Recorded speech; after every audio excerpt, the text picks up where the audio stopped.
আজ সবাই মিলে আমরা ঝুলনে যাব। আমি, আমার দেওর, যা, ভাসুর, ভাইয়ের বোন, সবাই। দেখো গাইস, ওখানে যেতে গিয়ে রেলগেট পড়েছে দেখে পরপর 3-4টে ট্রেন গেছে, তার জন্য আমরা সবাই মিলে এখানে প্রায় 10-15 মিনিট ধরে দাঁড়িয়ে রয়েছি। যাই হোক, আমরা কিন্তু বেদি ভবনে পৌঁছে গেছি। লাহিড়ী বাবার আশ্রমের অনুকরণে প্যান্ডেলটা বানানো দেখলাম। রামকৃষ্ণ পরমাংশ দেবের জ্যান্ত মানুষ দাঁড়িয়ে রয়েছে। জ্যান্ত মানুষ এর জন্যই বলছি কারণ ছোটবেলায় এনাদেরকে আমি জ্যান্ত মানুষ বলেই ডাকতাম। আমি না, আমার মতো জানি অনেকেই আছে। যাই হোক, আমরা কিন্তু অনেকক্ষণ লাইনে দাঁড়ানোর পরে ভিতরে প্রবেশ করে গেছি।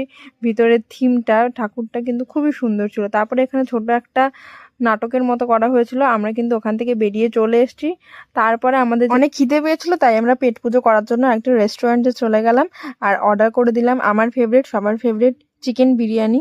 ইয়েস, আমি তো মাটন খাই না, তার জন্য চিকেন বিরিয়ানি বলেছি।